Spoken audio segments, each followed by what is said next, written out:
Varahi silks వారి grand festive celebrations పొందండి 10,000 రూపాయలు ఆపై కొనుగోలుపై బంగారు నాణెం ఉచితంగా. హేమ గారు సంక్రాంతి శుభాకాంక్షలు. సో చాలా నిండుగా ఎప్పుడు కూడా అంటే కొంతమందిని చీరకట్లో చూస్తుంటే అలా చూస్తూ అనిపిస్తుంది. ఎస్పెషల్లీ ఇండస్ట్రీలో చీరలు కట్టుకునే వాళ్ళు చాలా తక్కువ మంది అయిపోయారు. అవును. బట్ మీరు అప్పటి నుంచి ఇప్పటి వరకు కూడా స్క్రీన్ మీద శారీసే, బయటికి ఏదైనా ఫంక్షన్కి వచ్చినా శారీసే, పార్టీలకు వచ్చినా ఫుల్ గానే ఉంటది. జీన్స్ అయినా లేకపోతే టాప్స్ అయినా నేను ఏంటంటే సెక్సీగా ఉండడానికి ట్రై చేస్తాను. ఈవెన్ చీర కట్టుకున్నా డ్రెస్ వేసుకున్నా నేను సెక్సీగా ఉండడానికి ట్రై చేస్తాను, కానీ వల్గర్గా ఉండేటట్టు మాత్రం డ్రెస్ వేసుకోను. ఫస్ట్ నుంచి కూడా ఇష్టం, ఫస్ట్ నుంచి ఇష్టం లేదు, వేసుకోను. ఓకే, మోడర్న్ గా ఉంటాను, మోడర్న్ గా వేసుకోవడం ఇష్టం. ఆడియో ఫంక్షన్స్ కి క్యారెక్టర్ ఆర్టిస్టులు, నేను చెప్పేది 10-15 years బ్యాక్, ఓన్లీ చీరలు కట్టుకునే వచ్చేవాళ్ళు. నేను ఆ ట్రెండ్ చేంజ్ చేశాను. నేను లంగా ఓని వేసుకుని వెళ్ళేదాన్ని, హీరోయిన్ తో కాంపిటీషన్ గా డ్రెస్లు వేసుకుని వెళ్ళేదాన్ని. అందరూ కొంచెం గోల్ పెట్టేవాళ్ళు స్టార్టింగ్ లో, కో ఆర్టిస్టులు వాళ్ళందరూ కొంచెం జెల్స్ ఫీల్ అయ్యేవాళ్ళు. తర్వాత ఇప్పుడు వాళ్ళు కూడా నా ట్రెండే ఫాలో. ఏమేంటి అమ్మ క్యారెక్టర్లకు వచ్చి లంగా ఓని అనుకుంటారా వాళ్ళు? అప్పుడు అమ్మ క్యారెక్టర్స్ ఏం కాదు కదా, 15 years బ్యాక్ చెప్తున్నా. పిన్ని, అక్క, వదిన ఇట్లాంటి క్యారెక్టర్సే. కానీ నాకు ఆర్టిస్టులు కూడా అందరూ ఆంటీస్ లాగా చీరలు కట్టుకుని వచ్చేవాళ్ళు. అప్పుడు నేను కొంచెం డ్రెస్లు వేసుకెళ్లేదాన్ని, మంచి గాగ్రా చోలీ టైప్ గానీ అట్లా. అలా ఎవరు క్యారెక్టర్ ఆర్టిస్టులు వేసుకెళ్లేవాళ్ళు కదా ఆ టైంలో, నేను బాగా వేసుకెళ్లేదాన్ని. స్టార్ట్ చేశాను. అది కాకుండా చీరల్లోనే బ్లౌజ్ ఎప్పుడు కూడా కాంబినేషన్ ఉంటుంది. నా బ్లౌజ్లన్నీ నువ్వు ప్రీవియస్ గా కూడా చూస్తే 15-20 years బ్యాక్ కూడా చీరకి బ్లౌజ్ కి కాంబినేషన్ ఉండదు. నేను డిఫరెంట్ బ్లౌజ్ వేసేదాన్ని. అలా ఇప్పుడు ట్రెండ్ అది, డిఫరెంట్ బ్లౌజెస్ వేస్తున్నారు. నేను అప్పుడే వేసేదాన్ని. ట్రెండ్ సెట్ చేసిందే మీరు. బాగా ఎక్కువ మటుకి నేనే. కానీ మీరు ఒక బోటిక్ పెట్టుంటేనా వేరే లెవెల్లో ఉండేదేమో. ఉండేదేమో, నిజమే. నా చీరలు అన్నా, నా కలర్స్ అన్నా, నేను వేసుకునే జ్యువెలరీ అన్నా అందరికి చాలా ఇష్టం. ఓకే, సో ఆల్మోస్ట్ 35 సంవత్సరాలు ఇండస్ట్రీకి వచ్చి 350 పైగా చిత్రాలు, ఎటువంటి సపోర్ట్ లేకుండా 500 అన్న, ఇంకా ఒక్కొక్క సంవత్సరం 20-30 సినిమాలు కూడా రిలీజ్ అయ్యేవి గట్టిగా. అసలు స్క్రీన్ మీద హేమ గారు, బ్రహ్మానందం గారు, హేమ గారు, ఎంఎస్ నారాయణ గారు, హేమ గారు, ఏవిఎస్ గారు, తర్వాత ధర్మ సుబ్రహ్మణ్యం హేమ గారు, వేణుమాధవ్ గారు, హేమ గారు, ధర్మవరపు గారు, హేమ గారు, హాలీ గారు, హేమ గారు, అండ్ ఈయన శివాజీ రాజాతో చేశాను, కృష్ణ భగవాన్ గారు. మీ అందరూ కాంబినేషన్ వాళ్ళతో వెళ్తాను కాకుండా అప్పటి నుంచి మొత్తం కాంబినేషన్ లో ఉన్న స్టార్ కమెడియన్స్ తో ఒక వైఫ్ గా మీరు, అంటే అక్కడ కోవేసర్లా, ఇక్కడ హేమ అనుకునేలాగా ఉండేది. చాలా న్యాచురల్ గా యాక్టింగ్. ఇంట్లో అసలుకి పెళ్ళాం ఎలా బిహేవ్ చేస్తుందో అలానే బిహేవ్ చేసేవాళ్ళు స్క్రీన్ మీద. అతడులో తింగర పెళ్ళం పాపం, అప్పట్లో పెళ్ళాలను అలాగే కంట్రోల్లో పెట్టేవాళ్ళు. శాస్త్రం ఎత్తుకొని రాలేదా, ఇలా దోశల్లో పోస్తారా రేపు అడిగితే, మర్చిపోయిందండి తెస్తానని మళ్ళీ వెళ్ళిపోవటం. కానీ బ్యాక్ సైడ్ చూసుకుంటే భలే అనిపిస్తుంది కదా. చాలా అసలు రాజోల నుంచి వచ్చిన ఒక 7వ తరగతి చదువుకున్న అమ్మాయి రూల్ చేసింది. ఎగ్జాక్ట్లీ, అసలు ప్రౌడ్ మూమెంట్ యాక్చువల్ గా నాకు. చాలా ఒక్క చిన్న రిమార్క్ లేకుండా ఇండస్ట్రీలో ఇప్పటికీ నేను ఫోన్ చేస్తే మా డైరెక్టర్స్ కాల్ ఎత్తుతారు, నా హీరోలు కాల్ మాట్లాడతారు, నా ఫ్రెండ్స్, నా కో ఆర్టిస్టులు అందరు నాతో ఇప్పటికీ టచ్ లో ఉంటారు. సో అది అదృష్టం కదా.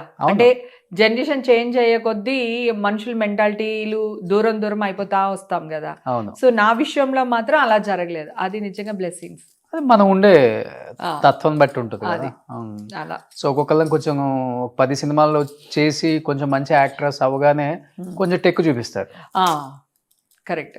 ఏం అట్లా ఉండదు, పిలిస్తే వచ్చేస్తుంది.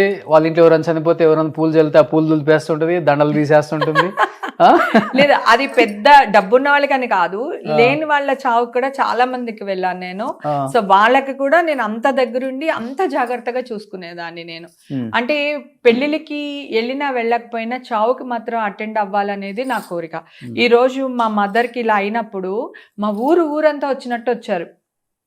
తమ్ముని పలకరించడానికి, నన్ను పలకరించడానికి ఊరంతా కదిలొచ్చినట్టు అయ్యింది. సో అది మేబీ ఆ బ్లెస్సింగ్సే అనుకుంటున్నాను నేను.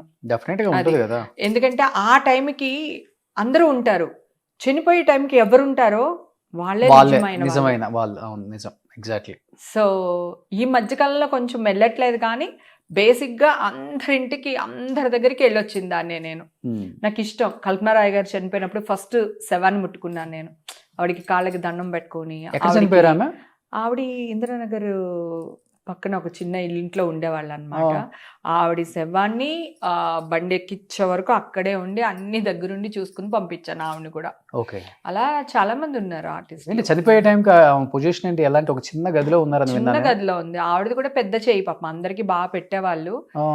సో ఇంకా వేషాలు లేకపోయేసరికి ఒక్కొక్కళ్ళేమో ఎక్కువగా దాచేసుకుంటాము, కొంతమంది ఏమో అస్సలు దాచుకోరు. సో రెండు కరెక్ట్ కాదు. అది ఎక్కువ దాచేసుకున్నా మనం అనుభవించకుండానే పోతాం.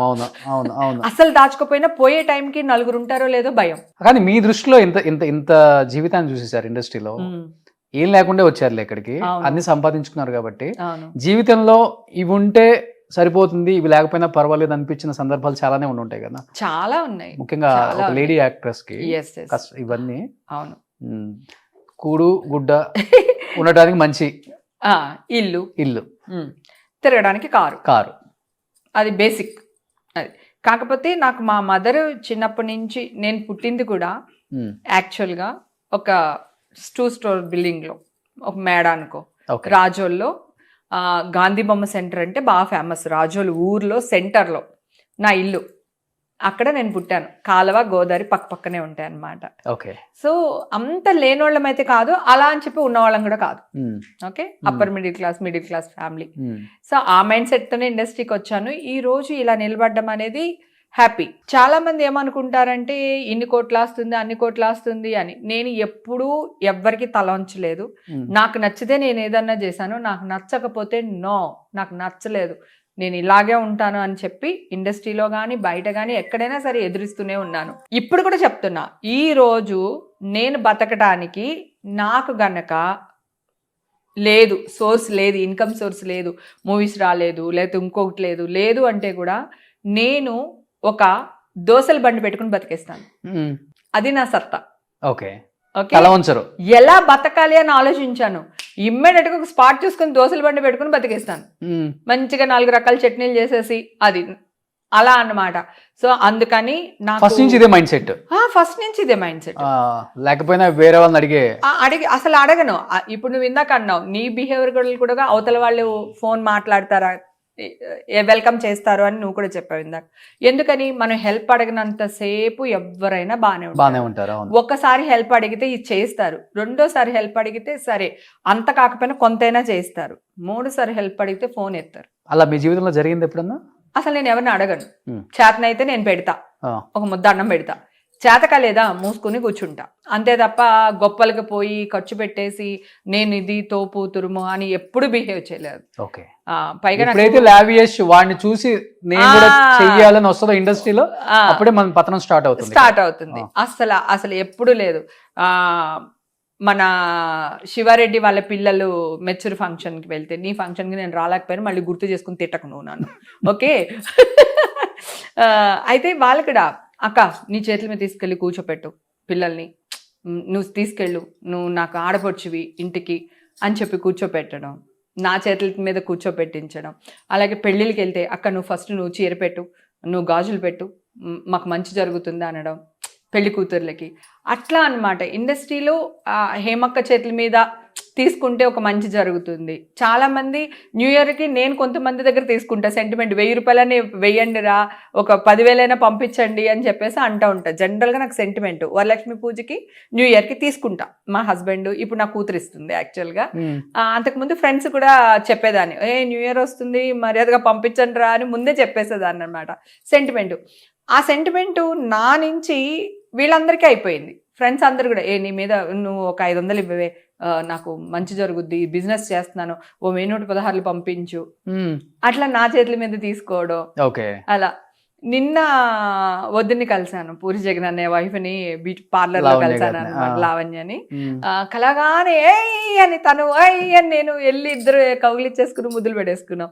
దానికి మా నా హస్బెండ్ని డాడీ అంటది అనమాట, నన్ను మమ్మీ అంటది. యాక్చువల్గా కాలుకడికి కన్యాదానం చేశాం కదా, సో ఆ రిలేషన్ ఇప్పటికి చక్కగా 2 పిల్లలు, వాళ్ళు హ్యాపీ ఫ్యామిలీ. చూడడానికి ముచ్చటగా ఉంటది. ఓకే. అలాగే కృష్ణవంశీ గారు ఎప్పుడు అంటుంటారు, నువ్వు పాజిటివ్ గా ఉంటావి, పాజిటివ్ వైబ్ నీది హేమ, అట్లా ఉంటది. సుమన్ టీవీలో మీ పర్సనల్ అండ్ బిజినెస్ ప్రమోషన్స్ కోసం కింది నెంబర్కి కాంటాక్ట్ చేయండి.